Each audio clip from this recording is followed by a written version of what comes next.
오늘 사도행전 8장 말씀을 통해서 말씀을 깨닫는 지혜와 응답받는 기도의 은총이 우리에게 넘치게 될 줄로 믿습니다. 오늘 사도행전 8장은 사도행전 전체 구조에서 2부가 시작되는 장입니다. 아주 의미 있는 장입니다. 우리가 처음 시작할 때 사도행전 1장 8절이 참 중요하다 말씀드렸어요. 이 1장 8절의 구조대로 1부, 2부, 3부가 나뉘어져 사도행전 내용이 진행이 되는데요. 한번 볼까요? 사도행전 1장 8절 말씀, 우리가 참 잘 알고 있고 암송하는 말씀이 있기도 하죠. 자, 사도행전 1장 8절을 한번 찾아서 같이 읽어봅니다. 시작. 오직 성령이 너희에게 임하시면 너희가 권능을 받고 예루살렘과 온 유대와 사마리아와 땅 끝까지 이르러 내 증인이 되리라 하시니라. 아멘. 이 말씀이 사도행전 전체를 이끌어가는 말씀인데요. 이 말씀에서 범위가 어떻게 돼요? 예루살렘부터 시작을 하죠. 이게 1장부터 7장까지 말씀이에요.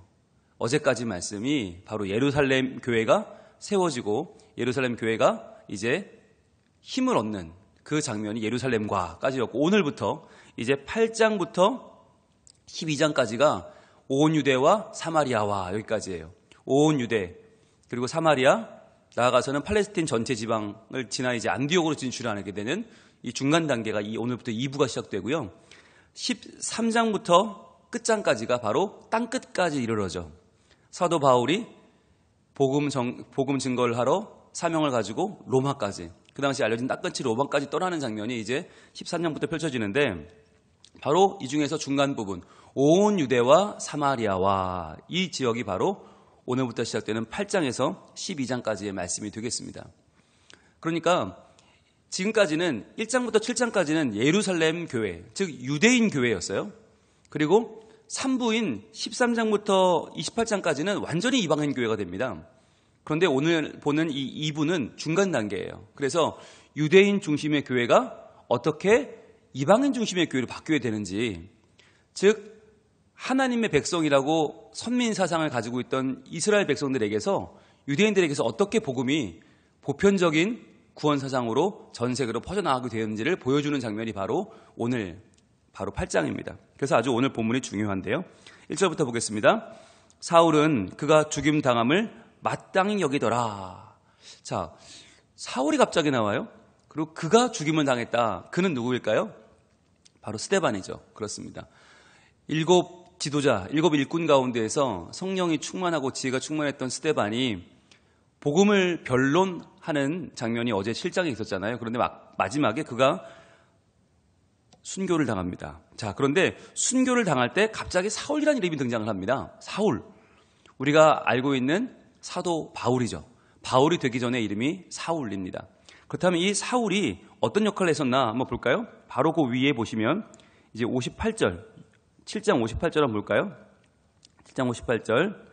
성 밖으로 내치고 돌로 칠세 증인들이 옷을 벗어 사울이라 하는 청년의 발 앞에 두니라 그랬습니다.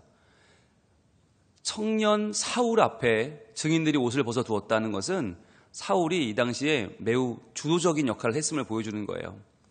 바리새인 중에 바리새인이고 이 당시에 율법으로 아주 중무장된 청년 사울은 유일신 사상인 하나님을 믿는 사상에 투철했습니다.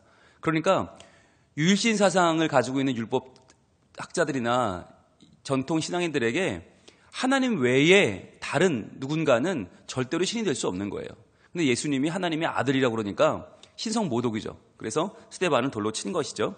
자, 그런데 이때 사울이라 하는 청년의 발 앞에 옷을 두었다는 거죠. 이게 참 정말 놀라운 복선이죠. 이렇게 박해하는 데 앞장을 쓰던 사울이라고 하는 청년이 나중에 사도 바울이 돼서 로마까지 복음 들고 간다. 그것이 너무나 확실한 이 누가가 증거하는 역사성이죠. 누가는 의사이면서 역사가 아닙니까? 그러니까 어떤 사실을 증거할 때 그냥 툭 던지지 않고요. 그게 어디서 비롯되었는지를 하나하나 살핍니다. 그래서 하나하나 그 근원부터 살펴서 적어 내려가는 스타일이 누가거든요. 그러니까 이 9장에서 갑자기 사울이 등장하는 게 아니라 천천히 7장 말미에서부터 사울이 실은 어떤 사람이었는가라고 스데반의 순교를 통해서 그 사울의 등장을 알려주고 있죠. 자, 그러면서 59절 이렇게 이어집니다. 그들이 돌로 스데반을 치니 스데반이 부르짖어 이르되 주 예수여 내 영혼을 받으시옵소서 하고. 자, 스데반이 죽는데 욕을 한 게 아니라, 화를 낸 게 아니라, 원망을 한 게 아니라 주 예수여 내 영혼을 받으시옵소서. 자, 이 말이 누가 한 말이에요? 예수님이 하신 말씀이죠. 예수님께서 십자가를 지실 때 내 영혼을 받으옵소서. 그리고 60절이 이렇게 이어집니다. 무릎을 꿇고 크게 불러 이르되 주여 이 죄를 그들에게 돌리지 마옵소서. 이 말을 하고 자니라. 역시 이 말도 예수님이 하신 말씀이죠. 이 죄를 그들에게 돌리지 마옵소서. 자, 결국에는 사울이 바울이 될 수 있었던 하나의 결정적인 계기가 뭐냐? 바로 스데반의 죽음이죠. 스데반의 순교는 그저 한 사람이 복음을 전하다가 때를 잘못 만나서 돌에 맞아 죽은 게 아니라 그 죽음을 통해서 한 사람의 생명을 변화시킨 거죠. 그런데 그것은 한 사람이 아니라 그 한 사람을 통한 전 세계의 변화죠. 사도 바울을 통해서 하나님은 복음이 유대를 넘어 로마를 넘어 유럽을 넘어 미주를 넘어 중국과 일본을 넘어 한국까지, 그리고 전 세계가 지금 복음을 따라 살게 되는 놀라운 역사에 시작이 된 거죠. 씨앗이 된 거죠. 그래서 우리는 여기서 알 수 있는 것은 스데반의 죽음이 사울이 바울이 되는 시작점이 되었다는 거예요. 그렇지 않겠습니까? 아니, 얼마나 놀라운 일이에요. 스데반, 그 당시에 성경이 정통했고 정말 누가 봐도 성령이 충만하고 지혜가 충만한 사람이 돌에 맞아 죽는데 하나도 억울하지 않아. 그러니까 그는 벌써 예수 그리스도를, 그분을 살아계신 주님을 바라보면서 기뻐하며 죽었단 말이죠. 도리어 예수님처럼 겸손하고 온유하게 죽었단 말이에요. 이게 도저히 견딜 수가 없는 거죠. 과연 저 사람 누굴까? 과연 저 사람이 전하는 예수는 누굴까? 벌써 그 마음속에서 사울의 마음에 갈등이 일어나게 되었던 것이 바로 이때였다는 겁니다. 자, 오늘 1절 다시 돌아오면서요. 이제 보면 사울은 그가 죽임당함을 마땅히 여겼다 그랬어요. 여기 말에는 무슨 말이 들어있냐면 그것은 사울의 최선이었다라고 하는 뜻이에요. 사울의 그것은 최선이었다. 사울의 그 당시의 배움, 그의 학식, 그의 전통, 그의 율법, 그의 당시 유일시 신앙으로서는 스데반이 죽는 것은 마땅히 여길 만한 일이었다는 거예요.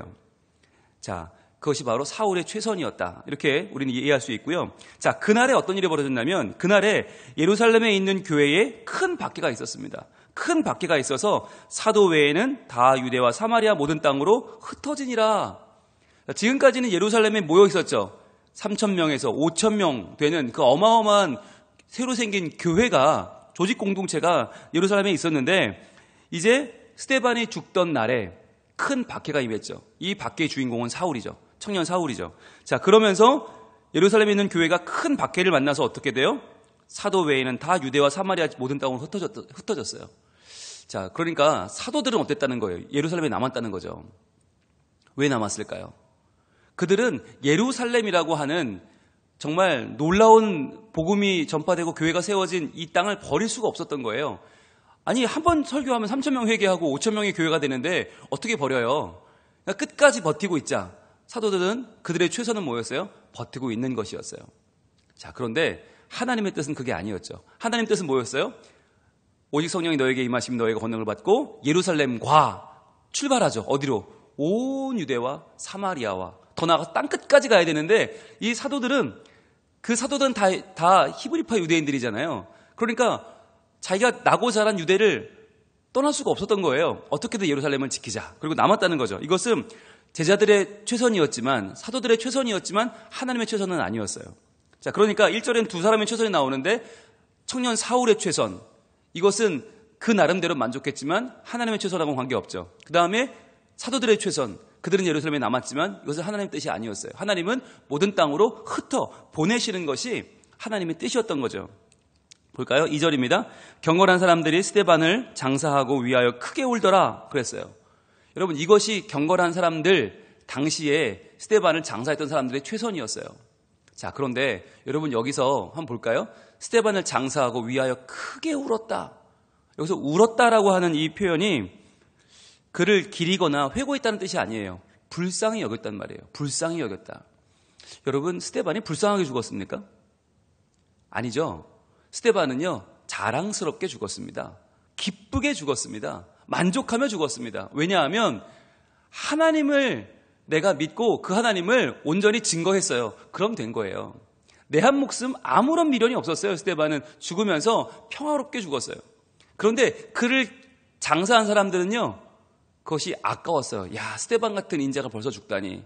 과연 하나님 살아계신 거 맞아? 이런 마음을 가졌던 거예요. 여기서 크게 울었다는 말은 가슴을 치면서 정말 통곡을 했단 말이거든요. 그러니까 이 사람들은요, 경건했을지는 모르나 아직 삶과 죽음에 대한 의미는 깨닫지 못했어요. 아직 복음이 전파되는 과정에서 어떤 희생을 치러야 되는지는 아직 몰랐던 것이죠.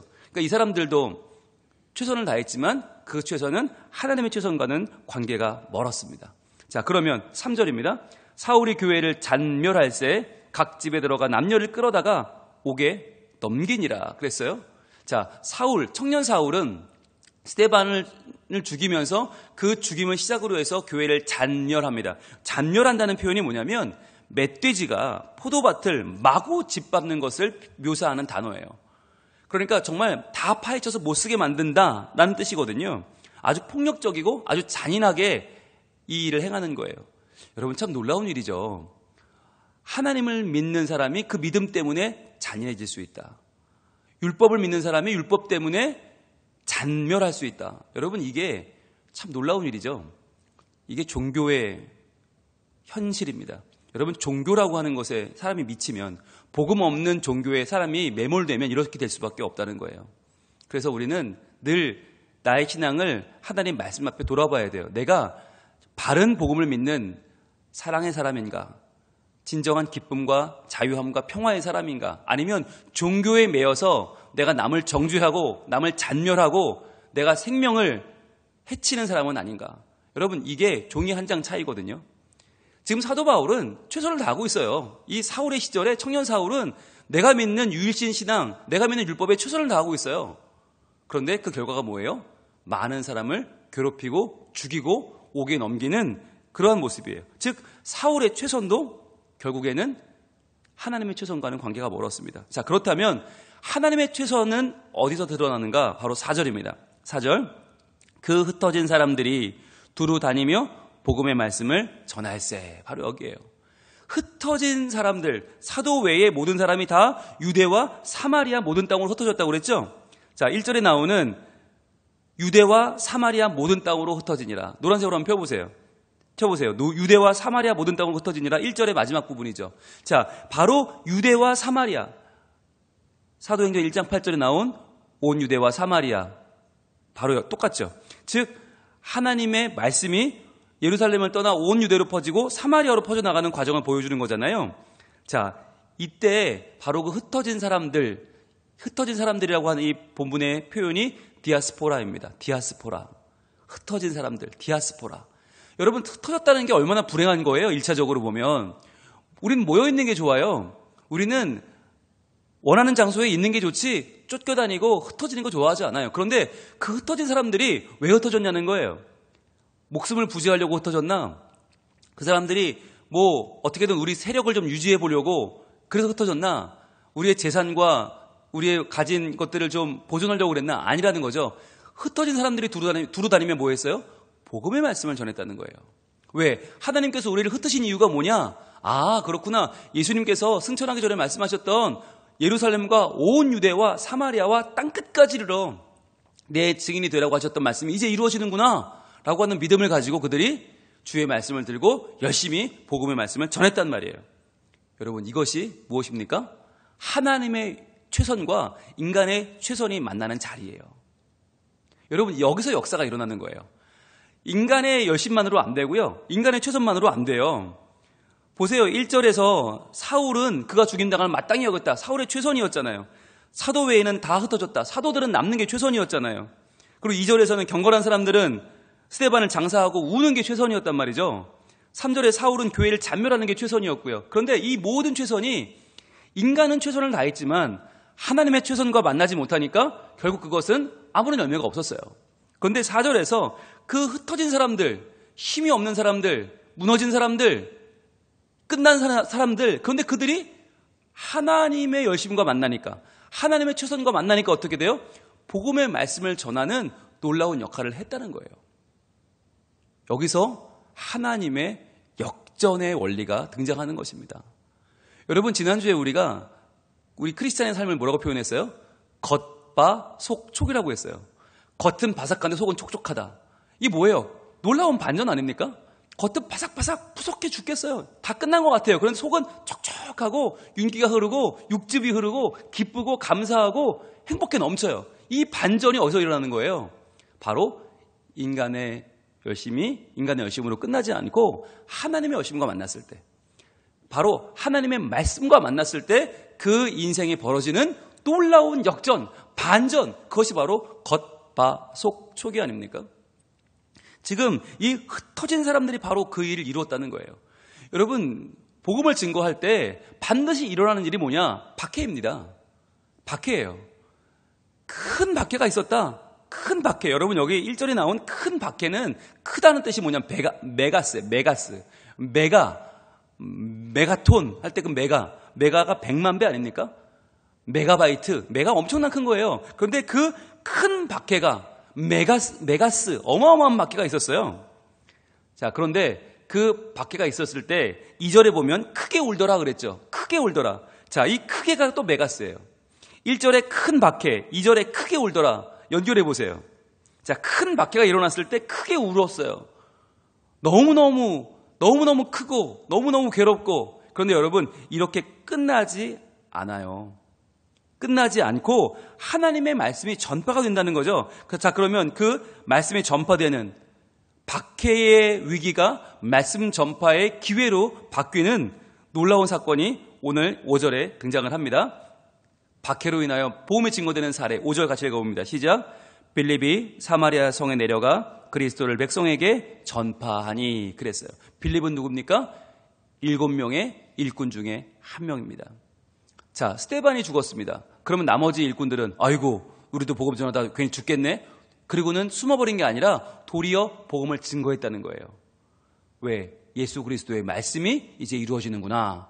그러면 예루살렘과 그다음 어디예요? 온 유대와 사마리아잖아요. 사마리아로 간 거예요. 사마리아 성에 내려가서 그리스도를 백성에게 전파하기 시작했어요. 그 전까지는 너희는 우리랑 달라 선을 그었어요. 혈연, 지연, 여러 가지 자기네 우월성을 주장하면서 사마리아를 멀리했어요. 그런데 이제는 그 사마리아에 가서 복음을 전파합니다. 전파했더니 어떻게 돼요? 6절, 무리가 빌립의 말도 듣고 행하는 표적도 보고 한 마음으로 그가 하는 말을 따르더라 그랬어요. 자, 복음을 어떻게 전하는 거예요? 말도 듣고지만 말만 듣는 게 아니죠. 행하는 표적도 봅니다. 그러니까 복음이라는 건 말만 잘하는 게 아니라는 거죠. 말도 중요하고 행함도 중요한 거죠. 그래서 말 속에서 그리스도가 드러나야 되고 또 행함을 통해서 표적이 드러난다. 아, 저 사람 하나님의 사람 맞구나. 이 땅의 사람이 아니라 하나님의 말씀을 만나 하나님의 최선에 동참하는 정말 하나님 사람이 맞구나 확인하는 거죠. 그래서요, 여러분, 복음을 증거할 때는 말과 행실이 다 중요하다. 그래서 그것을 본 사람들이 어떻게 돼요? 한 마음으로 그가 하는 말을 따르기 시작했어요. 자, 그런데 그 증거가 하나 나타났는데 바로 7절이죠. 많은 사람에게 붙었던 더러운 귀신들이 크게 소리를 지르며 나가고 또 많은 중풍병자와 못 걷는 사람들이 나으니 그랬어요. 바로 이러한 일들, 예수님이 행하셨던 일들을 누가 행합니까? 복음을 전하는 하나님의 제자가, 예수 그리스도의 제자가 이 일을 행하는 거예요. 여러분, 놀라운 일이죠. 우리가 복음을 증거할 때 박해가 오지만 그러나 하나님은 그 박해를 통해서 복음이 더 전파되게 하시고 또 하나 중요한 게 뭡니까? 그 복음을 전하는 이들에게 권능을 주신다는 거예요. 놀라운 권능. 우리가 행하는 게 아니에요. 복음이 전파되게 하기 위해서 주시는 권능이 우리에게 임한다는 거예요. 그러니까 여러분, 오늘날 왜 우리가 더러운 귀신을 못 쫓느냐? 왜 우리가 중풍병자를 못 걷는 사람을 일으키지 못하느냐? 왜입니까? 이유는 하나예요. 복음을 전하지 않기 때문이에요. 여러분, 복음을 전할 때 이런 기적이 일어나는 거예요. 그 복음이 전하게 하려고. 그런데 우리는 가만히 앉아 있어서 아무것도 안 해. 복음을 전하지 않고 다만 우리 교회가 커지는 것만 원하고 내가 인정받고 내 자녀 잘 되는 것만 원해요. 그러면서 병 고치는 역사가 일어나지 않는다고, 귀신 쫓아내지 못한다고 우린 그러고 앉아 있어요. 왜? 당연하죠. 우리조차고 그런 일이 벌어지는 게 아니니까. 하나님의 복음이 전파되기 위해서 벌어지는 일들을 복음은 전파하지 않으면서 원한다는 건 과욕이죠. 말도 안 되는 일이죠. 근데 복음을 전할 때 이런 일이 일어나는데 여러분, 여기서 중요한 거, 크게 소리를 지르며 나가고, 크게 동그라미 한번 해보세요. 크게. 이 크게가 바로 메가스입니다. 자, 그러니까 아까 1절에 큰 박해가 있어. 큰 메가스였죠. 표시해 보시고. 2절에 크게 울더라. 크게 메가스 표시해 보시고. 그런데 큰 박해가 있어서 크게 울었는데 그걸로 끝나지 않고 7절에 더러운 귀신들이 크게 소리를 지르며 나가고, 이 크게로 연결이 됩니다. 즉 하나님의 역사는 놀랍다. 똑같은 단어를 사용해서 누가는 똑같은 메가스란 단어를 사용해서 지금 우리에게 알려주는 거예요. 어마어마한 박해가 일어나지만, 그러나 그 박해는 우리에게 어마어마한 눈물을 흘리게 하지만, 그러나 그 박해는 더러운 귀신이 크게 소리 지르고 나가는 계기가 된다는 거죠. 하나님은 놀라운 역사가 일어난다는 거죠. 그래서 1절에 큰 박해, 2절에 크게 울더라, 7절에 크게 소리를 지르며 나가고, 이 크다가 다 연결되면서 하나님의 역사는 우리 가운데 큰 어려움 가운데, 큰 눈물 가운데, 그러나 큰 능력을, 큰 권능을 나타내신다는 것을 우리에게 보여주고 있습니다. 자, 그래서 여기서 또 나오죠. 더러운 귀신들. 여러분 분홍색으로 한번 쳐보세요. 더러운 귀신들. 귀신은 무서운 존재가 아니라고 그랬죠. 네, 우리가 복음서 공부하면서 분명히 봤죠. 귀신은 더러운 존재다. 그러니까 무서워할 게 아니에요. 우리가 도망쳐야 될 대상이 아니에요. 내쫓을 대상이지. 왜 더럽습니까? 예수 그리스도를 알지만, 알아보지만 경배하지 않죠. 그래 더러운 존재죠. 자, 그런데 이렇게 귀신은 크게 소리를 지르며 나가고요, 병자들이 일어납니다. 그랬더니 어떻게 돼요? 8절에 그 성에 큰 기쁨이 있더라. 그 전에 없었던 큰 기쁨이 일어나고 예수 그리스도를 믿어 복음의 은총을 누리게 되었다는 것입니다. 여러분, 오늘 우리가 많은 계획이 있어요. 여러분 많은 선택을 할 겁니다. 어떤 계획이 있으십니까? 어떤 선택을 하시렵니까? 사도행전 8장은요 한 가지 이야기를 들려줍니다. 바로 복음을 전파하는 것입니다. 기쁜 소리 들리니 예수 구원하신다. 만민에게 전하라. 예수 구원하신다. 구원하는 소리를 만민에게 전하라. 복음 중에 복음은 예수 구원하신다. 여러분 오늘 한번 도전해 보면 좋겠습니다. 이 말씀 듣는 모든 분들, 오늘 이 자리에 나와서 이 새벽기도에 참여하는 모든 분들, 또 카톡으로 또는 유튜브로 말씀을 듣는 모든 분들, 오늘 한 번만이라도 입을 열어서 우리가 예수님 자랑하면 좋겠어요. 복음을 증거하면 좋겠어요. 그래서 과연 복음을 증거할 때 우리에게 어떤 일이 일어나는가 한번 확인해 보면 좋겠습니다. 분명히 어려움이 있을 것이고 박해가 있을 것이고 아마 큰 박해와 큰 울음이 올지도 몰라요. 그러나 크게 귀신이 소리 지르고 나가는 역사가 일어날 것입니다. 그것이 하나님의 약속이기 때문입니다. 그것이 하나님 백성들이 살아가는 방식이기 때문입니다. 오늘도 복음을 증거할 때, 우리의 입을 열어 복음을 말할 때 하나님께서 우리와 함께 하시고 우리 삶 가운데 하나님의 증거를 나타내실 줄로 믿습니다. 기도하겠습니다. 하나님, 이제 사도행전의 2부가 펼쳐집니다. 예루살렘에서 교회가 시작되었고 그 교회가 점점 힘을 얻었으나 큰 박해를 인하여 흩어지게 되었고, 이제 그 흩어짐으로 말미암아 예수님의 말씀대로 온 유대와 사마리아 전역에 복음이 전파되는 모습을 저희는 봅니다. 주님, 우리에게 찾아오는 어려움이 단순한 어려움으로 끝나는 것이 아니라 그 어려움을 통하여 때론 눈물도 흘리겠지만 그러나 더 큰 하나님의 권능이 나타나는 계기인 줄로 믿사오니 저희들 이런 어려움을 두려워하지 않고 복음을 증거하는 하나님의 아들, 딸로 살게 하여 주시옵소서. 그리하여 오늘도 우리의 삶 가운데에서 복음을 전할 때 더러운 귀신이 크게 소리를 지르며 떠나가고 병든 자들이 낫고 상처 입은 자들이 치유되고 잃어버린 자들이 주님께로 돌아오는 놀라운 일들이 우리의 삶 가운데에서, 삶의 현장 가운데에서 일어나게 하여 주시옵소서. 그 일을 행하게 하실 주님을 찬양하오며 말씀 전할, 복음 전할 용기와 믿음을 우리에게 더하여 주시기를 소원합니다. 예수님 이름으로 기도합니다.